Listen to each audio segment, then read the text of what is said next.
of these is, I should have probably said that. Also, we are recording this. But really pleased to have some of the pioneers joining us, people who are working right at that cutting edge and helping to develop what this industry is going to be. So what I'm going to do is I'm sharing my screen and clearly having some issues doing so. Here we go.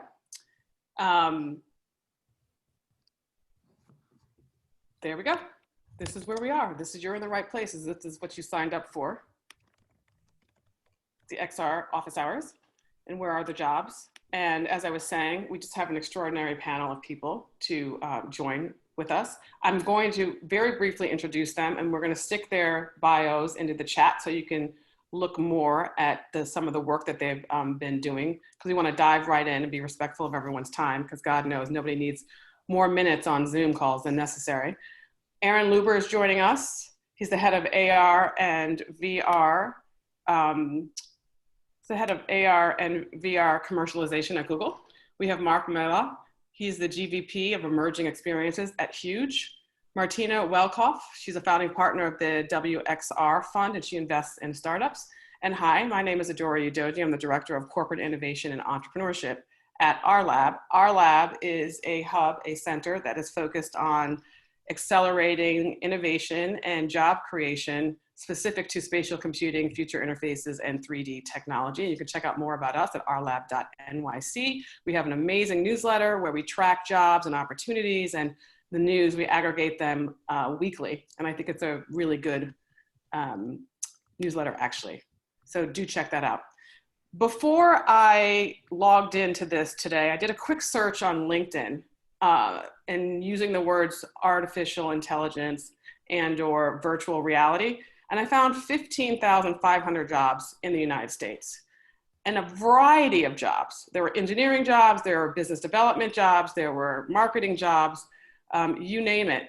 And a lot of times it wasn't necessarily in the title, but it was in the context of the job description. And these are the types of companies that right now are listing jobs that have some component of these technologies. So the NBA, Pinterest, New York Times, Warby Parker, I mean, very, very different kinds of companies. Siemens Healthineers, Viacom, Chegg, educational jobs. So Facebook, I mean, some of the usual characters, and of course, Google, sorry about that, Aaron.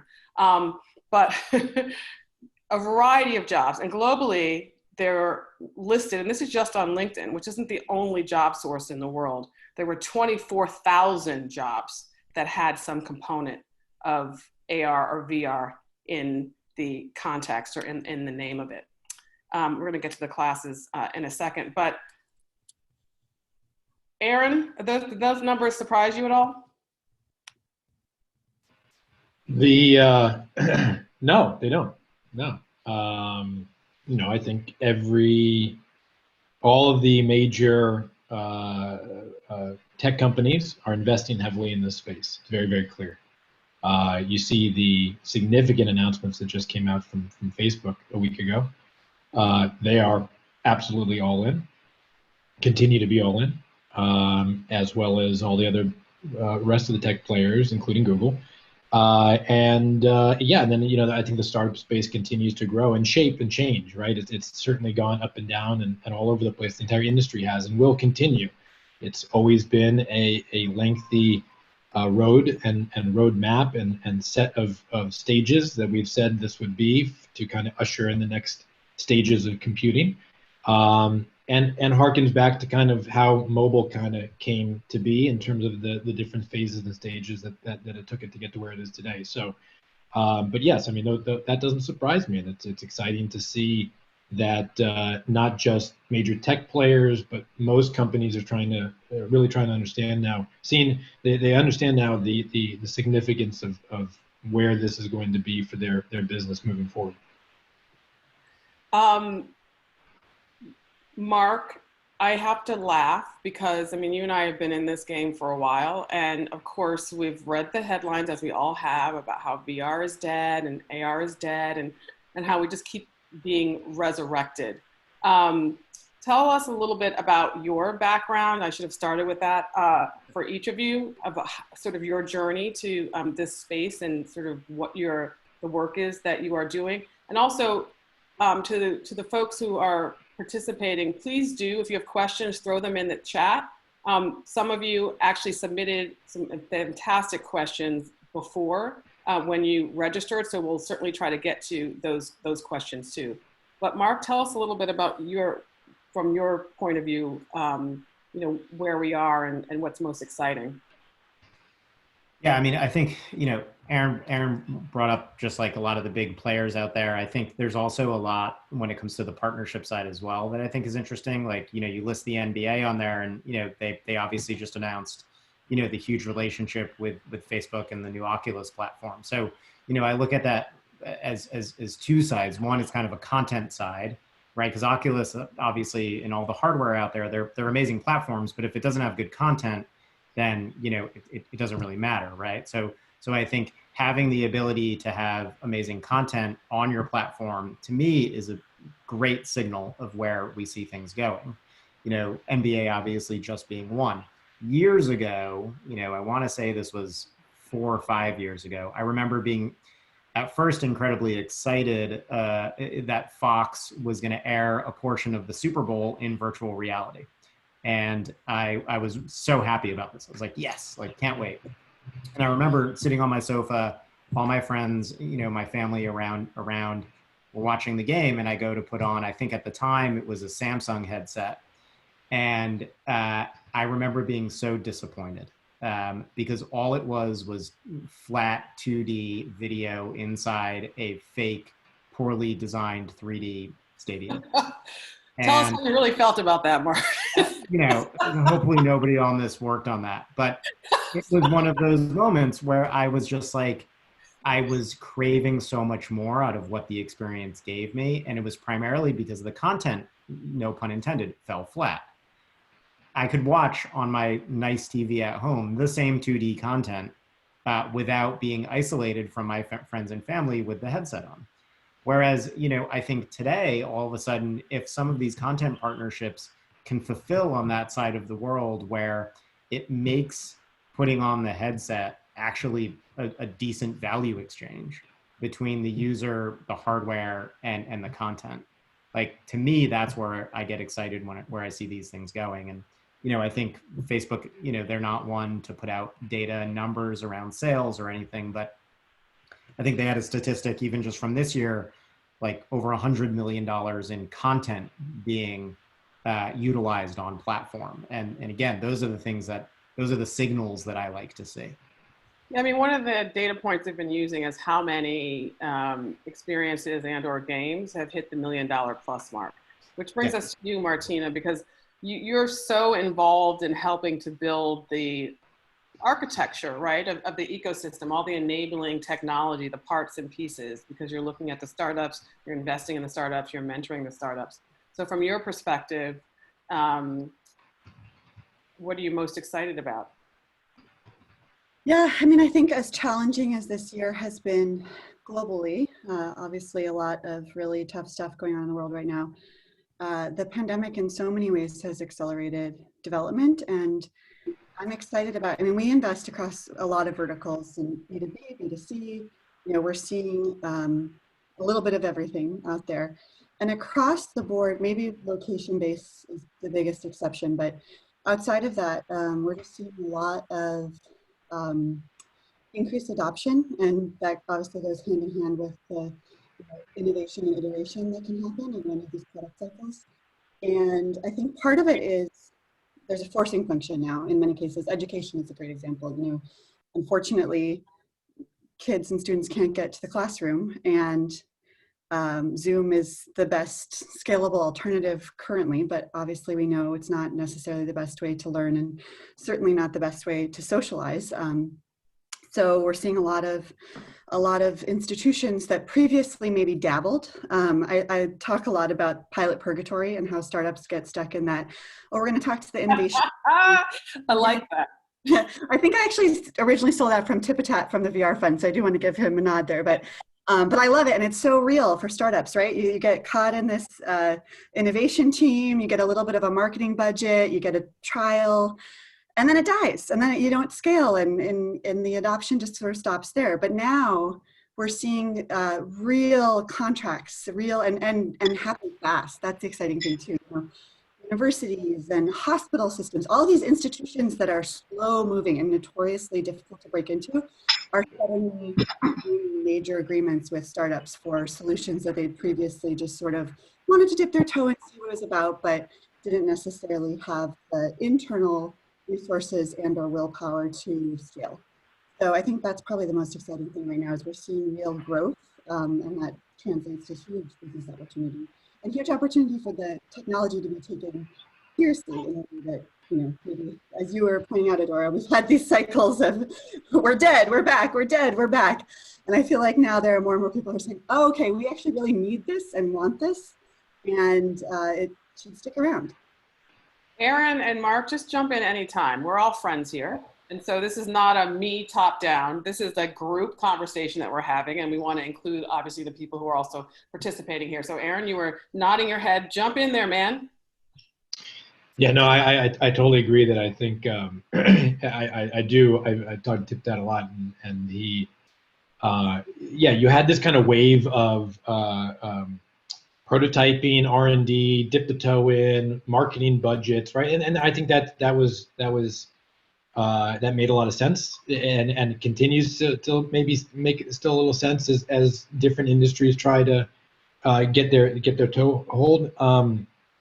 And what, you know, unfortunately, I think what you need to see is kind of a bigger shift and a bigger wave of things that start kind of changing. Maybe some people see results, they see, you know, and you've seen it across the board, probably most focused in enterprise, where you've got these kind of very key business use cases, maybe more larger in terms of VR, AR, but you know, that's kind of taken hold in terms of industry more significantly. But I think now you're seeing the kind of more of a shift where you have much more growth of our platforms, more growth of, I mean, just look at kind of the scale of the investments we've been making. You have you know, VR headsets that I think are pretty widely distributed at this point, and needed to get to a point where they finally were at the right form factor, the right hardware, which were wireless headsets. The Quest has done quite well, and I think the Quest 2 is going to do quite well, even better. And you have on kind of the AR front in terms of what's accessible today. I mean, of course, you have gaming use cases. We talked about the Niantic use cases, but like, you know, from things we've done on the search side, on the geo side, there's a lot of larger scale opportunity that we're seeing tap into that scale that we're trying to look for. And I would say this moment that we're in, that we haven't talked about, of course, COVID and work from home yet, but I mean, you know, this is not like a game-changing moment per se. I mean, I guess it is in some ways. This is an acceleration moment. And so what we're seeing is so much of what we've been laying the groundwork for, use cases and behavior and new types of ways we want consumers to engage with immersive computing, whether it's, you know, wearing a VR headset in their home, or not being able to go to a store to shop something and then be able to view those things in their home through their mobile device. Like, you know, these are all things that are happening at scale and accelerating so much faster right now. And so it's the silver lining of what we're going through right now. I also think, just to add to what Aaron's saying, like on the software side, I think there's been interesting shifts. Like, you know, now all of a sudden augmented reality works in your browser, right? Like the barrier to entry for a user who no longer needs to install an app, as we all know, you know, any of us could probably list the 5 apps that you use on a daily basis on your phone. Like, you know, now all of a sudden you don't need to install an app to have AR. You know, things like OpenXR, you know, Eighth Wall and Web AR, like all of those things, I think have really, really helped enable more users, and thus enable more brands to see a value in investing in those types of things. And that's obviously outside of like the hardware headset based world. So let's jump into where the jobs are. Somebody submitted a question. It's a really good question. what are the differences currently between the hiring needs of startups versus large corporations in the VR, AR space? We've established, this was a good, I think, establishing conversation, which is there's some good hardware out there, it's available, and it's much more widely spread than it's been in the last 5 years since we've been in this modern incarnation of sort of this XR technology. The software is developing very quickly, and so there's a bunch of different access points. So there are products, and there are products that companies are using, and there are products that consumers are now using. So what are the hiring needs? Martina, do you want to talk about what you're seeing in some of your companies? What do the startups need? And then Aaron, you speak to, obviously Google, and Marc, you can speak to not only Huge, but also the many Fortune 500, 1,000 companies that you work with. So Martina? Yeah, sure. So I think it's an exciting time in that we were starting to work with early stage companies in 2016, 2017. It was the classic story of there were a lot of incredible founding teams out there, lean and scrappy, working with very few resources and getting it done and figuring it out, maybe on some friends and family bootstrapped or small seed rounds. But what we're seeing now is what we'd hope to see, the maturity and evolution there, where a lot of these companies are getting either serious seed rounds or in some cases moving into growth rounds. And that's from a hiring perspective where it gets really exciting and interesting, because we were just before the call started talking about how it's no longer, early on in a startup's life cycle, often engineering roles are the highest priority. You got to build a product, got to have a technical team to do that.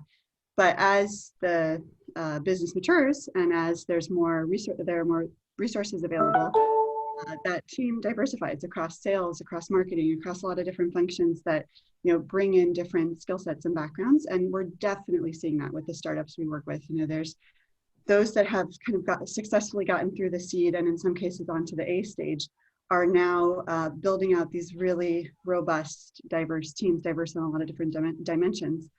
And so I think it's an exciting time for people looking to break in who aren't necessarily engineers. It's a great time for engineers too, don't get me wrong, but I think that's probably usually still going to be a high. Where do we find the jobs? Like, if I want to work for a startup, I want to take the dive in and see how a company, a product is built, a product market fit is developed, and how a startup might grow. Where would I find them? So one of the things I always recommend is to watch funding cycles, because oftentimes startups are going to be doing a lot of hiring post-funding. And so usually these things are covered in TechCrunch or somewhere, up in Seattle, it's GeekWire. So start following sources of funding rounds, start following Gary's Guide. Yeah, there's a lot of sources out there, and it depends on, if you want to focus on geography or focus on specific verticals, but track those funding rounds. And then I think, especially at the seed stage, it's great to be proactive, and even later, but especially at seed, reach out to people on LinkedIn at those companies, start accumulating knowledge, accumulating domain expertise in what they're doing, and show up. And just, because sometimes these jobs aren't posted, sometimes they are, but oftentimes they're not. And so like at my first startup, our first employee literally just started showing up. He saw me speak at an event and he was really excited about what we're doing. It was just the founding team at that point. And he just started sort of saying, how can I get involved? This is what I do. Da, da, da. And, I don't necessarily recommend that. That was pretty aggressive. It worked in his case. But I think, you can at the very least reach out, especially these days, ask for 15 minutes on Zoom to talk and get to know someone. Maybe they'll let you know they are hiring. Maybe they'll point you in the direction of whether that listing is public or not. But I think that's a great place to start, is just knowing the companies that have fresh funding, and almost always they're going to be growing their teams around that time. Marc? I would just add to that, find opportunities to create a portfolio, of the type of work you want to be doing. To me, that's you need to have something that stands out and differentiates. And, it's great if you can get a lead, and have a conversation with somebody. It's even better if you can say, and check out this thing I made. And maybe you made it for your friend, or maybe you made it, to celebrate your mom's birthday, but or maybe you made it for a local restaurant you're really passionate about, for free. It gives them a thing to react to that makes your resume look real.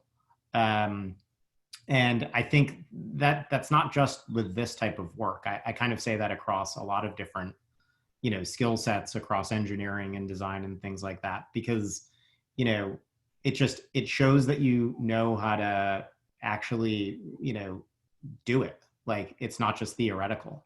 I think it also shows a willingness to maybe collaborate. Like if you say, oh, I know a friend who's an amazing 3D designer and I really know Unity, let's just go make a thing. And so it shows that you know how to collaborate with other people, which I think is really important. But what if you don't have the skill sets yet, right? What if you just have a general interest and you're not technical, let's say? And so how would you then build a portfolio if you're not a part of the maker? Maybe you come from a content perspective, or maybe you have experience in marketing, or maybe you have experience working in the tech industry in general. I would plug the RLab and say, take a class at the RLab. I think that's what I'm supposed to say, right?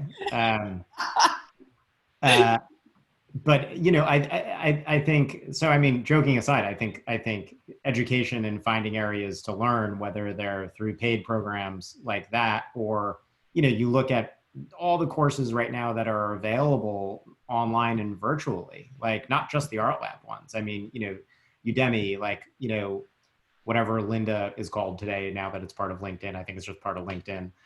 Like they all have classes, around these types of technologies and platforms.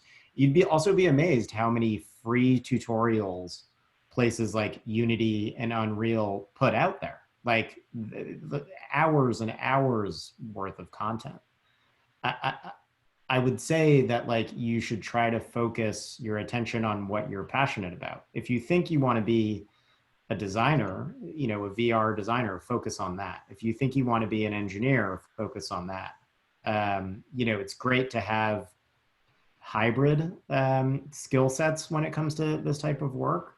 But I would say to get your foot in the door, it's usually easiest if you can say, I'm applying to that job. Because, on the lower tier of jobs from like years of experience, they're going to want somebody who's an engineer, and they're going to want somebody who is a designer. And it's great if you're an engineer that has design sensibility, but what they're hiring for is somebody who is going to be the engineer. So focus, if that's what you want as your job, focus your attention on getting those skills. So we're going to talk about education in a second, but Aaron, we just want to hear from you on what are the hiring needs and what types of skills, and how do you think people could best position them? Well, I mean, I totally agree with Marc. I mean, if you're from more of a technical background, from more of a PM, UX background, I mean, definitely, I'm not that, by the way, but having the background knowledge of Unity, Unreal, and anything that could then come with that in terms of prototype and anything to show for your interest in the space and things you're doing is super helpful, because I think a lot of just what is happening, what's been happening, what still happens is just early stage work at Google, certainly at Google and other companies. I think a lot of what you're doing is just a lot of early stage prototyping and R&D to try to solve for challenges and try new things. And so showing a kind of a path and a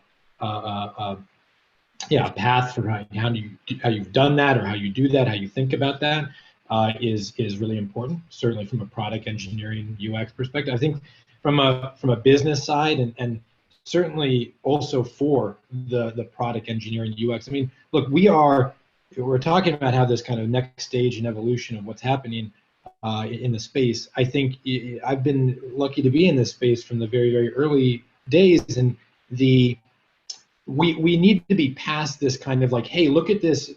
So the opposite side of what I'm saying is like, instead of just like creating some prototype and being like, hey, look at this cool thing I've made, it really is now about understanding kind of where businesses are going and where the opportunities are going forward.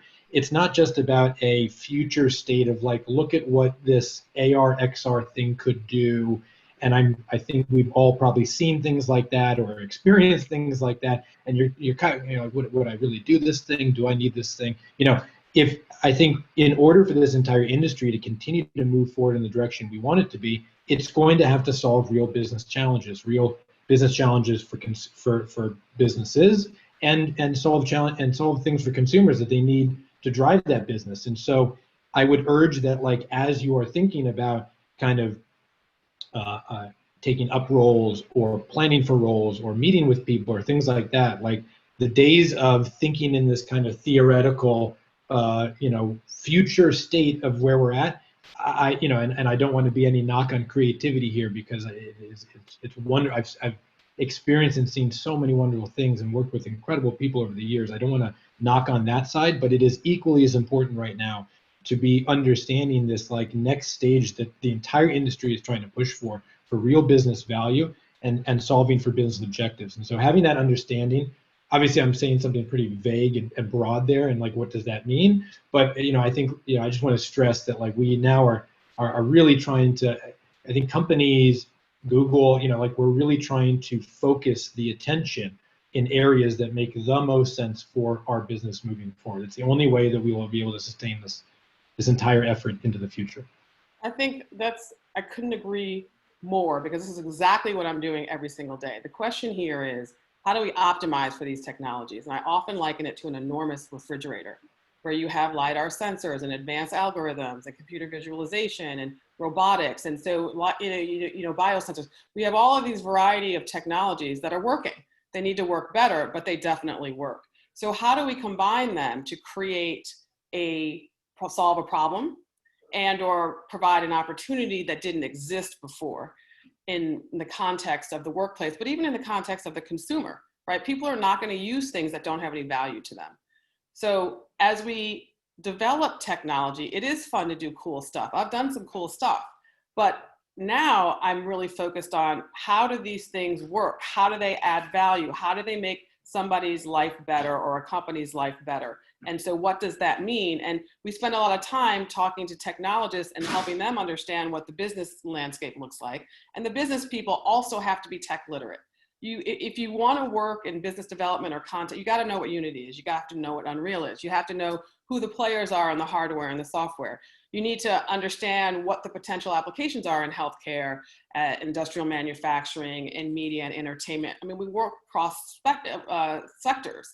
And one way that we do that is through our education program. So I'm just going to share my screen very quickly, and I'm going to ask my colleague Janice Brown to talk a little bit about this extraordinary work that RLab and others absolutely have been doing in building out new types of curriculum that address these ongoing issues that are also dynamic, right? The software and hardware is constantly, evolving and changing, but there are some baseline, issues that can be addressed. So Janice Brown is our manager at RLab of education and training opportunity and programs, and they have just been on fire with the work that they've been doing. So Janice, you want to talk a little bit? I should add, in the last year and a half since RLab has existed, we opened in 2018, late 2018, they've had more than 1,400 people go through a variety of their workshops and their educational programs. So Janice?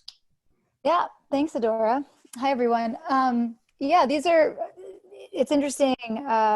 I definitely think part of what we've been trying to build into, even though a lot of our classes are technical training intensives, regardless of how technical they are, we always kind of kick them off with a high level look at, where the industry is, what applications are gaining traction, and considerations around why that is. That's super important. And Aaron, it's good to hear you say that that's, I really think that that's a hugely important aspect of it as well. And also to be able to see the opportunities for yourself as a, to see the job opportunities landscape as well. But yeah, so here's some upcoming classes. We have human-centered design for AR, VR. That's our, actually today we launched a virtual production class, which is sold out in seconds, by the way. Fully enrolled, yeah. And that's a really cool, it's almost like a meta class, because it's like virtual production taught through a kind of a DIY lens to kind of provide, what is this sort of accessible virtual production pipeline for people that are, working remotely together. And the classes, these are all online classes, but there's live sessions programmed in as well, where instructors kind of bring groups together and do things like, multi-user collaborative editing inside Unreal, and, multi-user brainstorming and collaborative work. So that class is really relevant right now for a lot of obvious reasons. And we're going to be running that again in October, and likely again in November. But yeah, these are all online right now, classes that are coming up. I can drop into the chat, or we'll drop into the chat, a link to the website where you can click through to learn more. But just to go through, the human-centered design for AR VR is, it's really trying to kind of like, it's teaching a human-centered approach around like an iterative pipeline and process for AR and VR design. It's a really great way to kind of get in there, like we were talking about, and kind of dive in and come out with, a couple prototype like projects that you could kind of maybe continue working on or share on LinkedIn. It kind of, that actually goes perfectly to Marc's point. So if you actually don't right. make something now, through this class, you would end up making something. Right. Right. And it keeps you accountable to doing that, right? It's in a 2-week format. You'll have access to the class to the class content beyond that. But like this, ensures that at the end of that 2 weeks, you're coming out with something tangible that you could show, and a process that you could talk through. And similarly with the 3D capture intensive, and one thing, I don't want to take up too much time, but this design and innovation course that's coming up November 17th, we're really excited about. And that's kind of focused more for, the product managers and, product marketers. And it's going to be a really cool class to basically kind of like, give you the lay of the land, like Adaora was saying, like the kind of understanding the use cases and opportunities and kind of some of the design principles and interaction patterns to be able to talk the talk, and understand kind of like where opportunity is, how to ideate, and how to even kind of pitch your ideas in this space. So that's one we're super excited about. Fantastic class. Yeah, and Adora's involved and great contributor on that class. So yeah, so look out for more information on that. We haven't launched the landing page for that yet, but that's going to be coming soon. Janice, thank you very much. And to the point, the design and innovation class literally is both for UX and designers and creative technologists, as well as people who work on the business side.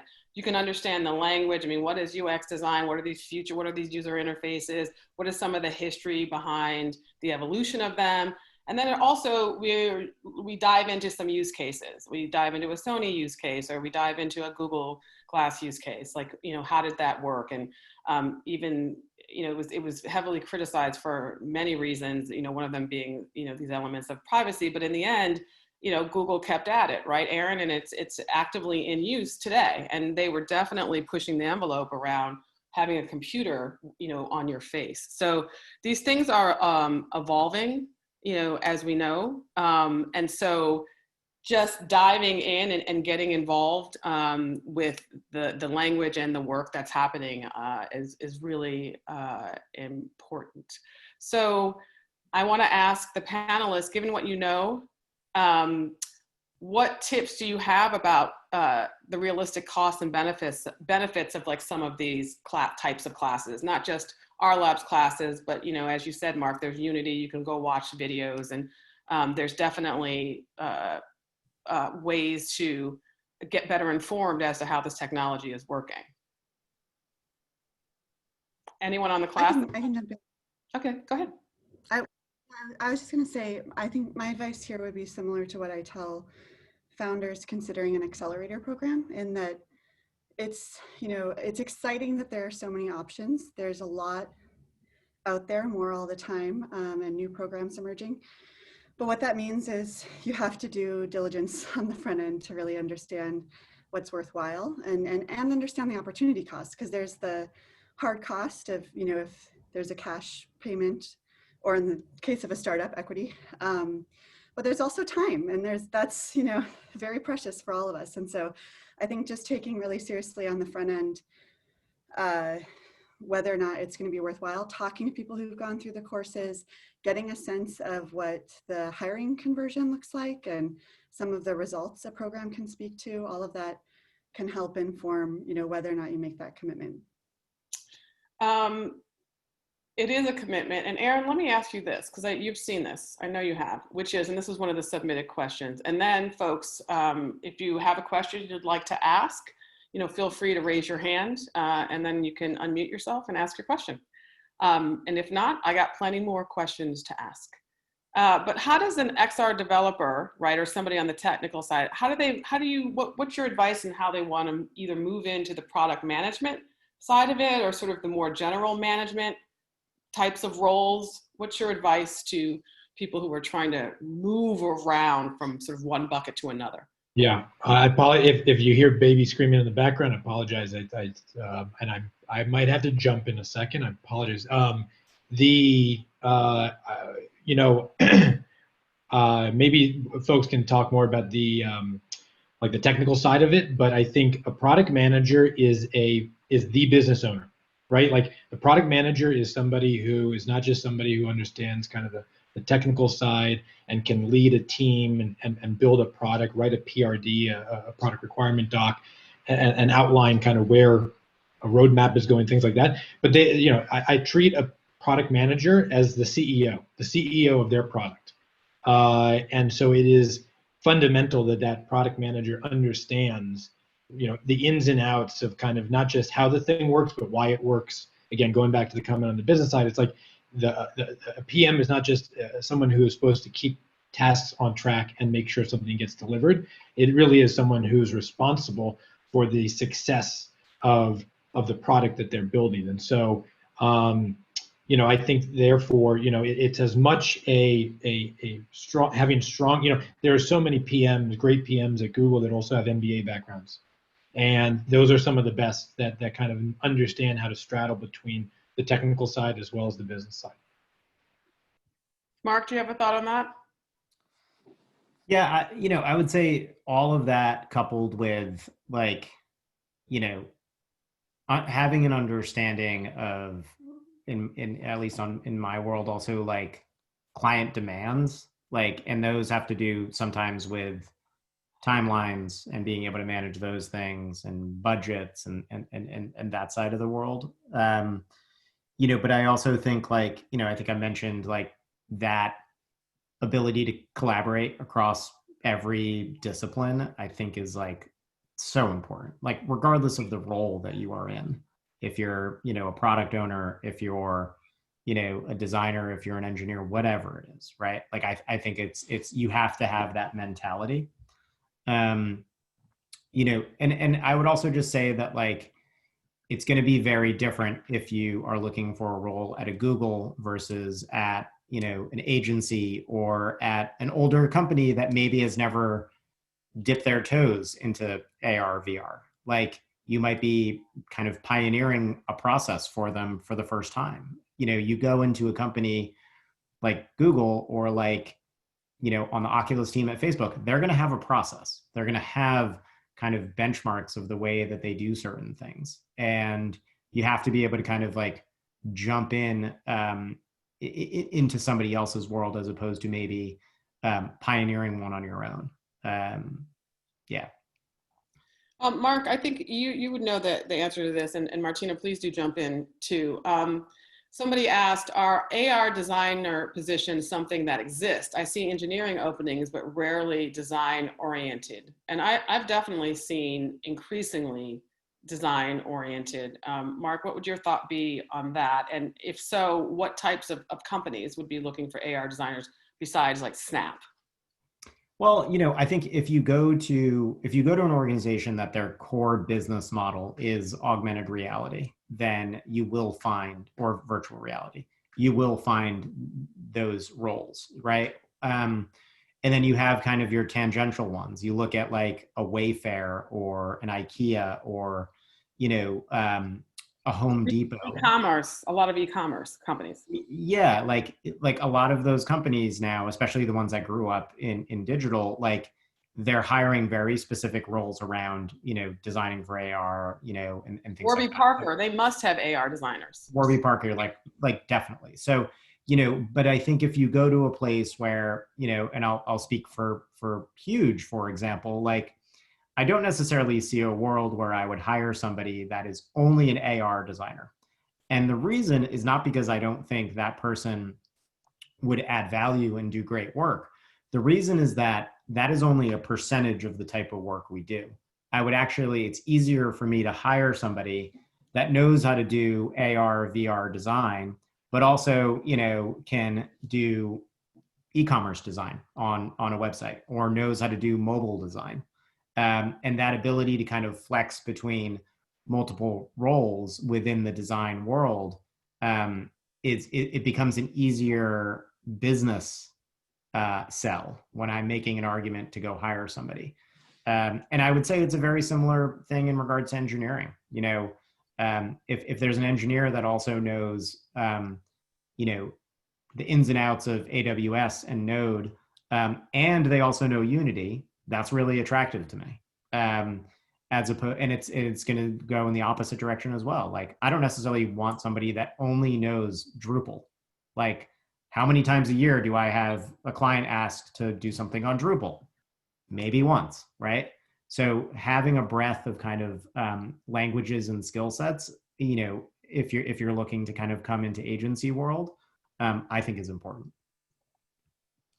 Martina, from what you've seen, particularly in startups, everybody does a little bit of everything. I mean, I've run startups. I don't have a technical background, but I've definitely became very, very familiar with agile work environments and what that means, and learning the language and understanding how technology, software, particularly enterprise software, is made. So when startups are looking for people, I know they're always looking for people who can wear a lot of hats, right? Yeah, definitely. I'm smiling because I cannot get my Slack notifications to stop. I've tried like 5 times. Anyway, sorry about that.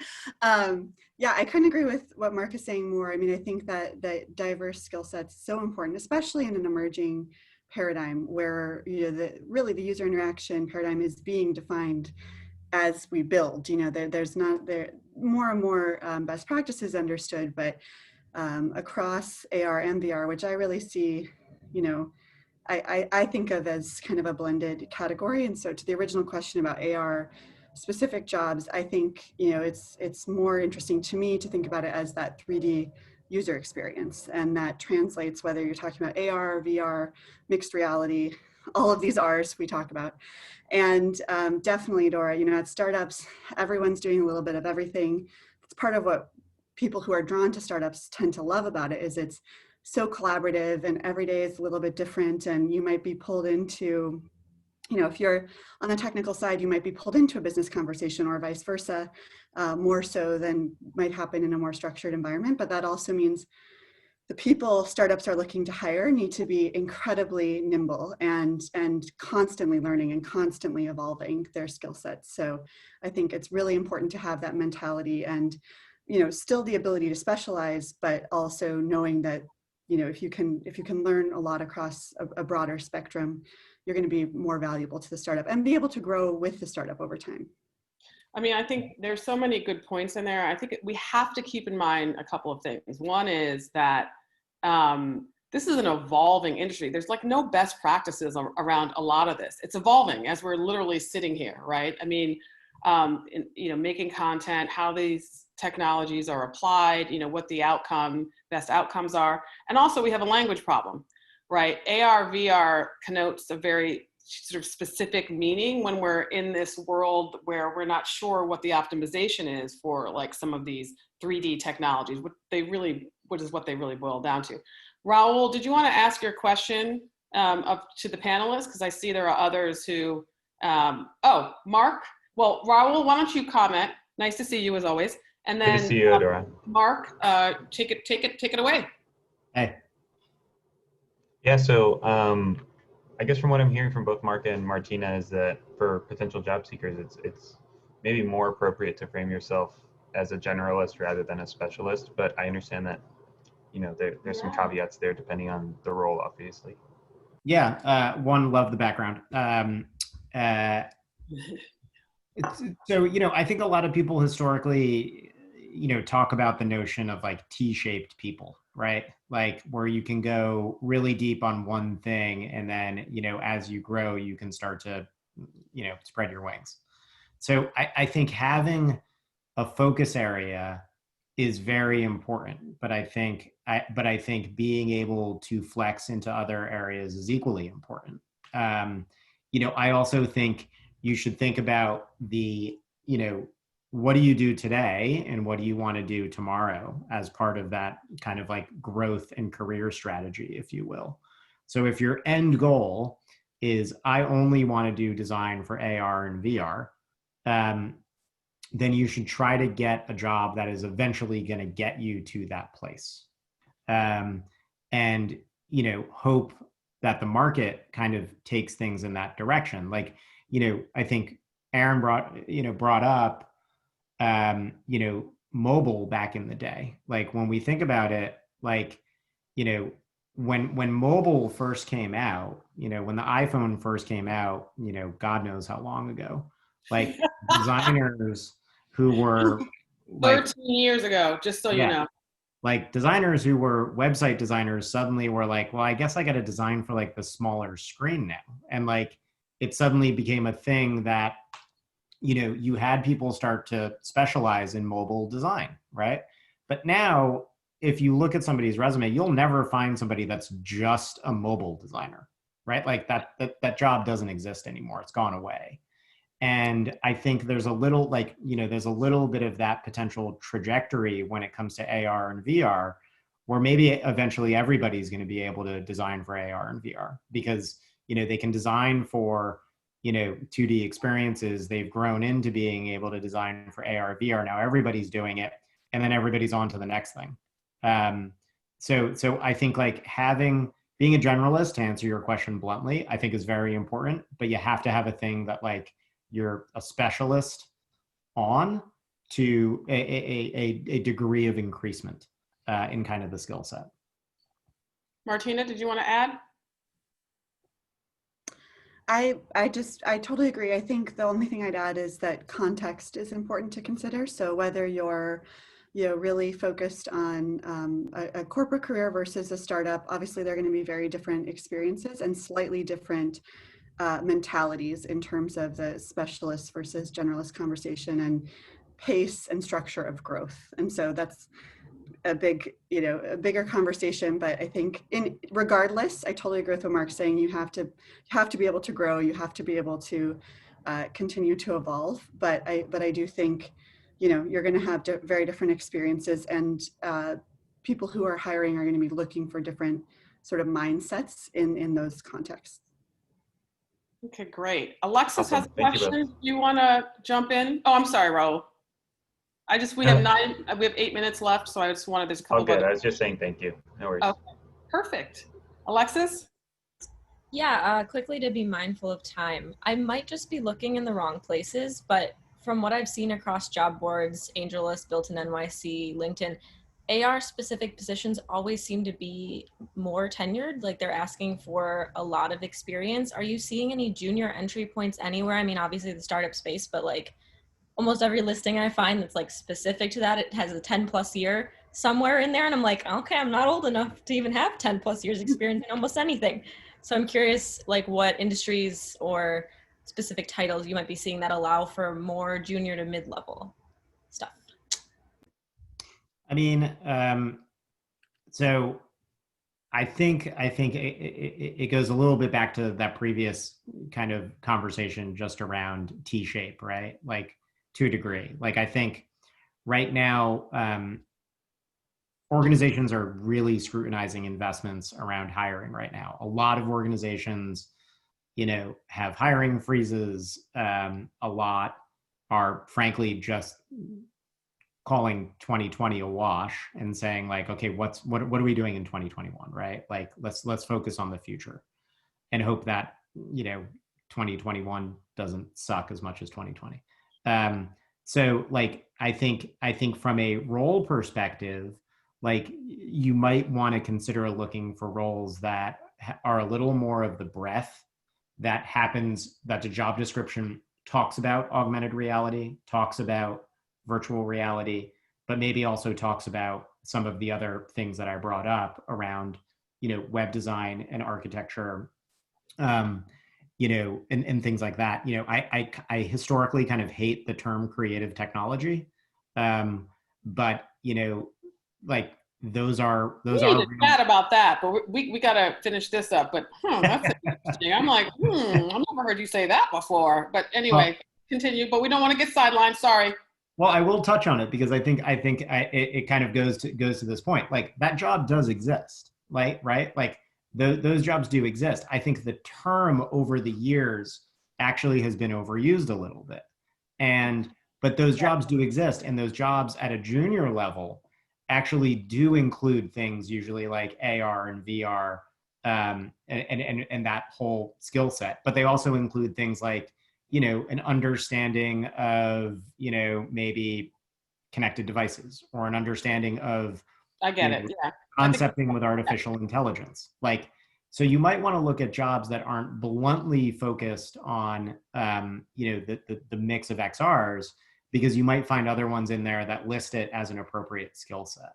And frankly, like when I, start to think about 2021 when I have time, like that's actually closer to what I'm interested in when it comes to hiring people, is people that know how to, a core skill, whether it's design or engineering in a thing, but then also the ability for me to plop them into a brainstorm with a bunch of designers and creatives to answer a client brief and come up with some wacky idea that maybe uses AR or maybe uses artificial intelligence. Well, if you're hiring. Well, you know how to get in touch now. So I mean, I think I would look at those tiers as well. That the role isn't like, VR product manager. Like expand the criteria. Perfect. I think we can sneak in this one last question before we wrap. Justin, did you want to ask it, or would you just want me to read it?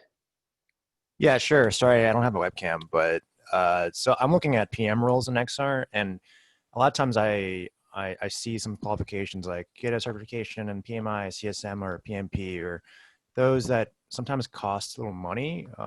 And so I'm wondering, are those really that desirable? And if not, getting one of those certifications, how do you substitute for demonstrating those skills that are in those certification processes? And I know there's probably different perspectives from both a startup side and a non-startup side. Martina, do you want to take it? Yeah, I was going to say, I think there's probably, in general, this is a generalization for sure, but in general, more flexibility on the startup side in how those qualifications are measured and demonstrated. And so to Marc's earlier point about building up a portfolio of work, I think especially for a PM role, it's not just about demonstrating you've been able to launch a product at some point independently, but really looking for the ability to communicate and collaborate effectively and manage a process. And so if that's working with a nonprofit or working with a small business that might need some help pro bono or at low cost, and being able to tell a story around that work and how you really functioned as a PM. And the other great thing about that is then you have references. You have a set of people you've worked with who can say, so-and-so demonstrated great leadership, and can be very specific about the ways in which you excelled in that role. I think that's another way. I'm always looking for people who can prove they can do what they say they can do. And so the certifications are great in a lot of capacities. And I think in more formal environments with more structure, they're probably more important. But in startups, if you can point to work that you've done and tangibly prove you're able to execute and thrive in those roles, I think that's probably going to speak pretty loudly in your qualifications. Yeah, the only thing I would add really quickly to that is like, a lot of employers, when you have the job, will invest in getting those certifications for people. And I know that's a little bit of like chicken and egg, because you're saying you're looking for a job in that space that's requiring those things. So obviously you need the job first to be able to, you know, get them to fund the certification. But, you know, to my earlier comment about think about the job you eventually want, get a job being a PM, you know, get a job being somebody in that role that maybe is a little more junior, that doesn't necessarily require the certification. Get in there, gain trust from your boss and the leadership, and then ask them to pay for the certification. You know, if they value you as an employee, they've usually already allocated, you know, that within the hiring, that eventually there will be some corporate training. So, you know, you can think about it from that perspective too. Well, this has been an awesome hour. I want to thank everyone for participating. Almost 100% stayed until the end. I hope this has been helpful. I did try to sum up some of the key points I think that were made by our really amazing panel. Marc and Martina, we are just so grateful that you're part of our ecosystem. Thank you for your time today. And I just want to remind you guys that we will be doing another office hours next month, and we tend to do it thematically. And you know, we'll be releasing what that theme will be next month. But we will. But please do expect that we will have these incredible industry professionals who will be talking about what's happening around where the jobs are in XR as these fields continue to grow. So we hope you have an amazing day. We wish you well, and please do stay in touch with us at RLab. Thank you. Bye, everybody. Oh, thank you to Elena Parker and to Laura Barker, and to Janice Brown, who are all part of the RLab team. Laura works with me in the corporate and entrepreneurship, and Elena helped organize this event. She's our manager of marketing and communications. We have an extraordinary team of people. So thank them, you know, relentlessly for helping make these happen. Okay. So thanks, everybody. Thank you, Adaora.